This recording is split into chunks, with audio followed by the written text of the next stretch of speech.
بسم اللہ الرحمن الرحیم۔ السلام علیکم۔ ابو جہل کا اصل نام ابو ابن ہشام اور رکنیت ابو الحکم تھی، جس کی وجہ سے وہ عرب میں ابو الحکم کے نام سے جانا جاتا تھا۔ رشتے میں حضرت عمر رضی اللہ تعالیٰ عنہ کا ماموں اور اسلام کے عظیم سپہ سالار حضرت والد بن ولید رضی اللہ تعالیٰ عنہ کا چچا تھا۔ عام لوگوں کا خیال ہے کہ ابو جہل کو یہ نام اسلام نے کم علمی اور ناخواندگی کی وجہ سے دیا تھا، جو کہ بالکل غلط ہے۔ ابو الحکم کا مطلب ہے کہ علم و حکمت والا، علم و حکمت کا بادشاہ۔ وہ کئی گھنٹے بڑی لمبی تقریریں کیا کرتا تھا، شاعری بھی خوب جانتا تھا اور اپنے دور میں خانہ کعبہ کا متولی بھی تھا۔ میلے اور محفلیں کروایا کرتا تھا اور خانہ کعبہ کی تعمیر و توسیع میں بھی بڑھ چڑھ کر حصہ لیتا تھا۔ عرب کے لوگ دور دراز علاقوں سے لمبی مسافتیں طے کر کے اس کی تقریریں سننے آیا کرتے۔ امام بخاری سے منقول ہے کہ ایک دن ابو جہل نے کہا، اگر میں نے محمد صلی اللہ علیہ وآلہ وسلم کو کعبہ کے پاس نماز پڑھتے دیکھا تو میں معاذ اللہ اپنے پاؤں سے ان کی گردن کو پامال کروں گا۔ جب اس کی یہ بات حضور صلی اللہ علیہ وآلہ وسلم تک پہنچی تو حضور صلی اللہ علیہ وآلہ وسلم نے فرمایا، اگر اس نے ایسا کرنے کی جرت کی تو فرشتے اس کو پکڑ کر اس کے ٹکڑے ٹکڑے کر دیں گے۔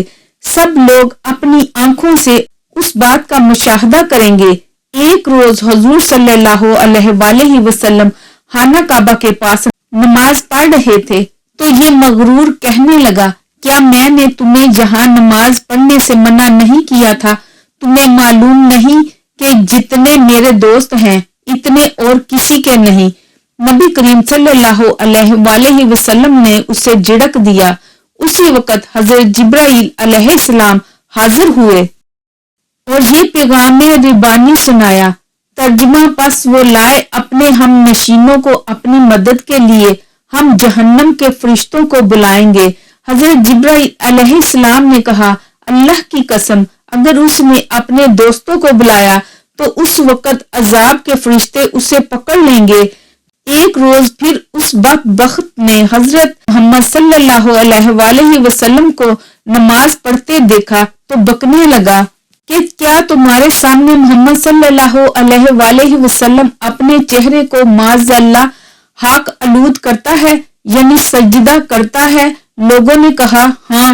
اس ملعون نے کہا، لات و عزا کی قسم، اگر میں نے اس کو اس طرح نماز پڑھتے دیکھا تو اس کی گردن کو اپنے پاؤں سے روند ڈالوں گا اور اس کے چہرے کو گرد آلود کر دوں گا۔ ایک روز نبی صلی اللہ علیہ وآلہ وسلم نماز پڑھ رہے تھے تو وہ نزدیک آیا تاکہ اپنی حبیث ارادے کی تعمیل کرے، لیکن قریب آتے ہی اچانک الٹے پاؤں پیچھے بھاگا اور اپنے ہاتھوں سے اپنا بچاؤ کرنے لگا۔ اس سے کہا گیا، تمہیں کیا ہو گیا؟ کیا کر رہے ہو؟ اس نے کہا، میرے درمیان اور ان کے درمیان ایک خندق ہے جس میں آگ بھڑک رہی ہے، ایک ہولناک منظر ہے اور فرشتے پر مارتے نظر آ رہے ہیں۔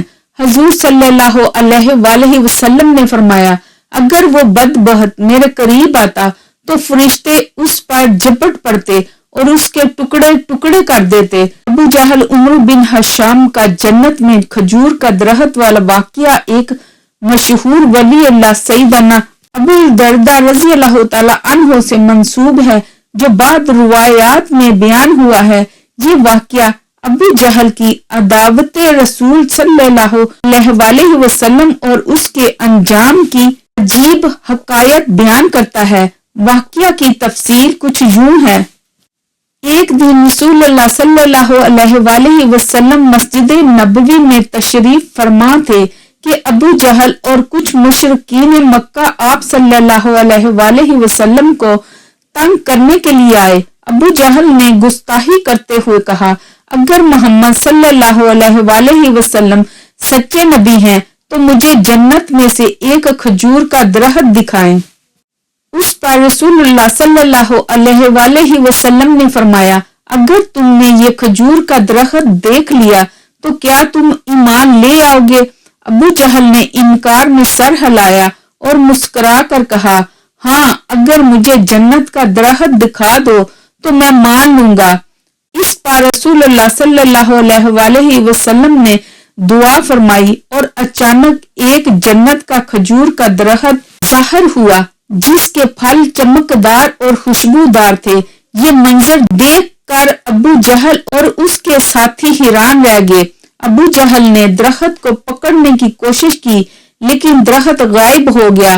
رسول اللہ صلی اللہ علیہ وآلہ وسلم نے فرمایا، اے ابو جہل، یہ تیرے لیے نشانی تھی لیکن تو نے اسے قبول نہ کیا۔ اگر تو ایمان لے آتا تو یہ درخت تیرا ہو جاتا۔ اب تیرا ٹھکانہ جہنم ہے۔ ابو جہل نے پھر بھی انکار کیا اور کہا، یہ محض جادو ہے۔ یہ واقعہ ابو جہل کی ہٹ درمی اور کفر کی انتہا کو ظاہر کرتا ہے۔ بعد میں ابو جہل جنگ بدر میں مارا گیا جہاں اس کا انجام ذلت و رسوائی کے ساتھ ہوا۔ یہ روایت بعض تاریخی کتب اور قصص میں ملتی ہے لیکن اس کی سند ضعیف یا موضوع ہو سکتی ہے، اس لیے اسے سنیں اور عبرت حاصل کریں لیکن اسے صحیح حدیث نہ سمجھا جائے۔ ترجمہ، اور جو شخص رسول کی مخالفت کرے بعد اس کے کہ اس کے لیے ہدایت واضح ہو چکی اور مومنوں کے راستے کے سوا کسی اور کی پیروی کرے تو ہم اسے اسی طرح پھیر دیں گے جس طرف وہ پھر گیا اور اسے جہنم میں داخل کریں گے اور وہ بہت برا ٹھکانہ ہے۔ آپ کے ذکر کردہ واقعے کے مطابق ام المومنین حضرت ام سلمہ رضی اللہ تعالی عنہا سے منسوب ایک روایت میں آیا ہے کہ نبی کریم صلی اللہ علیہ وآلہ وسلم نے جنت کا ایک خوبصورت کھجور کا درخت دیکھا جو دیگر درختوں سے ممتاز تھا۔